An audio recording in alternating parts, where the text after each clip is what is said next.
इस वीडियो में हम 2025 की नई टीडीएस लिमिट्स के बारे में बात करेंगे जो रेंटल इनकम पर है। इसी से रिलेटेड फर्स्ट पॉइंट है revised threshold for TDS deduction.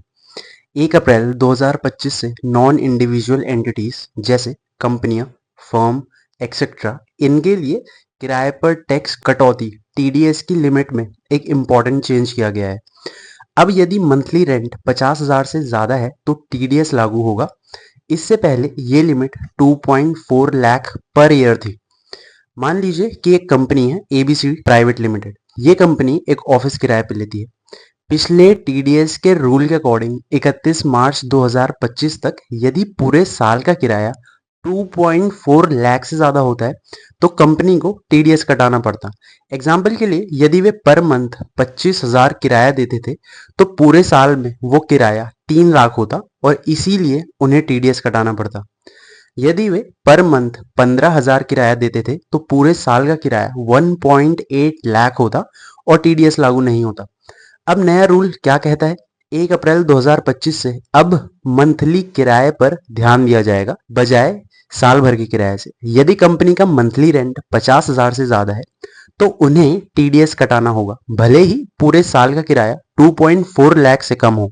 यहाँ पे दो सिचुएशंस होती हैं। पहली, यदि कंपनी पर मंथ 60,000 किराया देती है तो नए नियम के अकॉर्डिंग उन्हें इस किराए पे टीडीएस कटाना होगा भले ही वो पूरे साल का किराया 7.2 लाख हो। दूसरी सिचुएशन, यदि कंपनी पर मंथ 45,000 किराया देती है तो नए नियम के अकॉर्डिंग उन्हें टीडीएस कटाने की जरूरत नहीं होगी क्योंकि मंथली किराया 50,000 से कम है भले ही पूरे साल का किराया 5.4 लाख हो।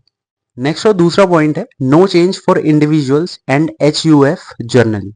जो व्यक्ति हिंदू अभिवाजित परिवार HUF टैक्स ऑडिट के अंडर नहीं है उनके लिए section of income tax act 194 IB के तहत मौजूदा नियम ही जारी रहेंगे। इसका मतलब है कि यदि वे पर मंथ 50,000 से ज्यादा किराया चुकाते हैं तो उन्हें 5% की रेट से टीडीएस कटाना होगा। सेक्शन 1941 ये इंश्योर करता है कि किराए की इनकम पर सरकार को टैक्स मिले। इसके लिए किराया देने वालों को एक सर्टेन एक्सटेंट से ज्यादा किराया पे ऑफ करने पर टीडीएस कटाना और जमा करना होता है। मान लीजिए कि राजेश एक सैलरीड व्यक्ति है और वो टैक्स ऑडिट के अंदर नहीं है। वो हर महीने 60,000 किराया देते हैं। क्योंकि ये अमाउंट 50,000 से ज्यादा है इसीलिए उन्हें टीडीएस कटाना होगा। टीडीएस की कैलकुलेशन इस प्रकार की जाएगी। रेंट की अमाउंट 60,000, टीडीएस की रेट 5%, टीडीएस की कटौती की जाने वाली अमाउंट 60,000 का 5% यानी 3,000 रुपए।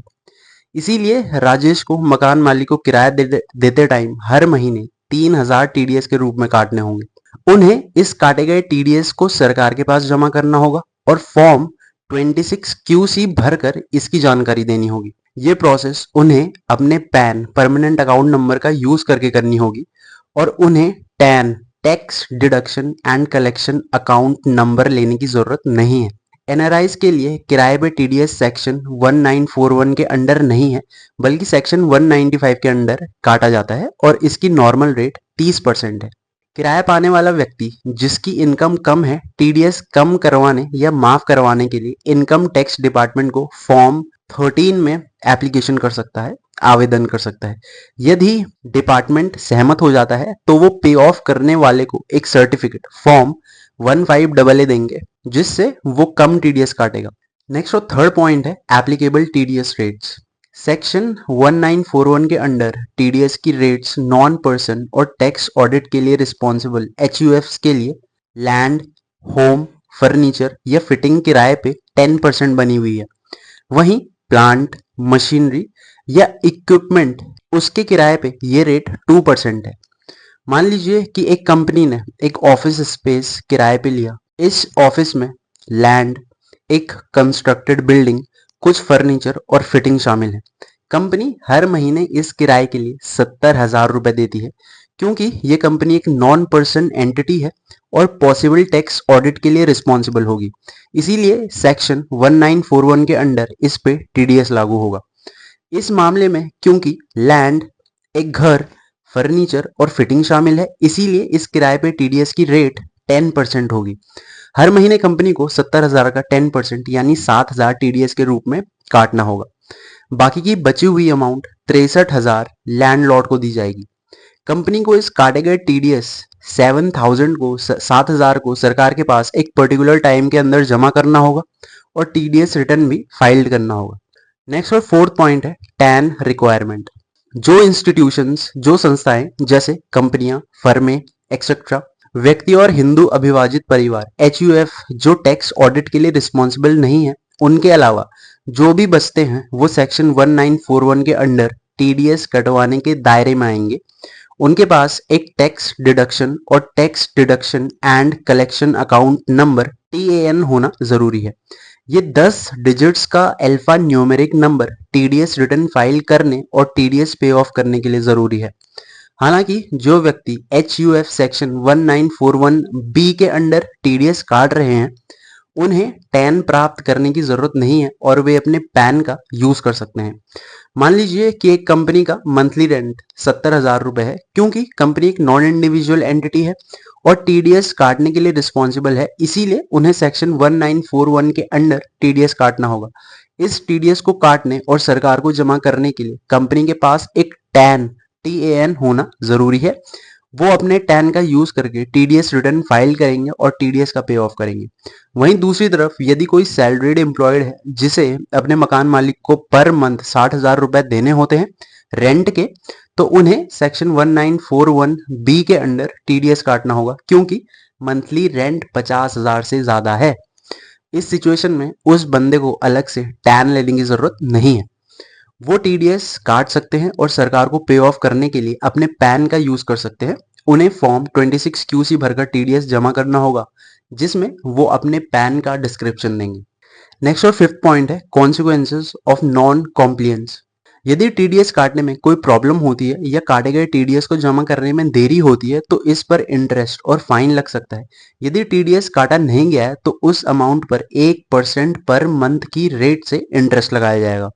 यदि टीडीएस काटा गया है लेकिन टाइम पर जमा नहीं किया गया है तो उस पर 1.5% पर मंथ की रेट से इंटरेस्ट लगता है। इसके अलावा TDS return form 26QC filed करने में कोई देरी होती है तो उस पर डेली का 200 का फाइन भी लगाया जा सकता है। कुछ मामलों में टीडीएस न काटने पर बिजनेस के लिए किराए के खर्च का 30% अस्वीकार भी किया जा सकता है। नेक्स्ट और सिक्स पॉइंट है impact on landlords and tenants. Landlords जो नॉन इंडिविजुअल टेनेंट्स जैसे कंपनियां, फर्में, इनसे नई लिमिट से ज्यादा किराया प्राप्त कर रहे हैं, उन्हें ये इंश्योर करना चाहिए कि वे किराएदार को अपना पैन प्रोवाइड करें। यदि पैन प्रोवाइड नहीं किया जाता है तो सेक्शन 206AA के अंडर 20% की हाई रेट से टीडीएस काटा जाएगा। स्पेशली नॉन इंडिविजुअल टेनेंट्स को सजा से बचने के लिए और सही टीडीएस डिडक्शन और टाइम पर जमा करने को इंश्योर करने के लिए नई मंथली लिमिट का पालन करने के लिए अपनी प्रोसेस को अपडेट करने की जरूरत है। मान लीजिए कि एक कंपनी शर्मा जी से एक ऑफिस स्पेस किराए पे लेती है। नए नियमों के अकॉर्डिंग यदि मंथली रेंट 50,000 से ज्यादा है तो कंपनी को किराए पर टीडीएस काटना होगा। यदि शर्मा जी कंपनी को अपना पैन प्रोवाइड करते हैं तो कंपनी मौजूदा नियम के अकॉर्डिंग लागू रेट्स पे टीडीएस काटेगी। आमतौर पर लैंड और घर के किराए के लिए 10% और इसे सरकार के पास जमा करेगी। हम इसके बारे में पहले भी बात कर चुके हैं। यदि शर्मा जी कंपनी को अपना पैन प्रोवाइड नहीं करते हैं तो section of income tax act 206AA के अंडर कंपनी को 20% की हाई रेट से टीडीएस काटना होगा। किराएदारों के लिए क्या इंपॉर्टेंट है? नॉन इंडिविजुअल टेनेंट्स को ये इंश्योर करना होगा कि उनकी अकाउंटिंग एंड पेमेंट्स नए 50,000 की मंथली लिमिट के अकॉर्डिंग अपडेट हो जाएं। उन्हें ये इंश्योर करना होगा कि यदि मंथली रेंट इस लिमिट से ज्यादा है तो वो सही रेट पे टीडीएस काट रहे हैं और टाइम पर सरकार के पास जमा कर रहे हैं। ऐसा न करने पर उन्हें फाइन और ज्यादा इंटरेस्ट देना पड़ सकता है। मकान मालिकों के लिए ये इंपॉर्टेंट है कि वे अपने नॉन इंडिविजुअल टेनेंट्स को अपना पैन प्रोवाइड करें ताकि ये इंश्योर हो सके कि उन पर हाई रेट से टीडीएस न काटा जाए। पैन प्रोवाइड न करने से उनकी टैक्स देनदारी बढ़ सकती है क्योंकि किराएदार 20% की रेट से टीडीएस काटेंगे। विद दैट सेड दोस्तों, वीडियो में इतना ही। वीडियो अगर पसंद आया हो तो वीडियो को लाइक, शेयर और चैनल को सब्सक्राइब करना ना भूलें। More informative content is on the way. Thanks for watching.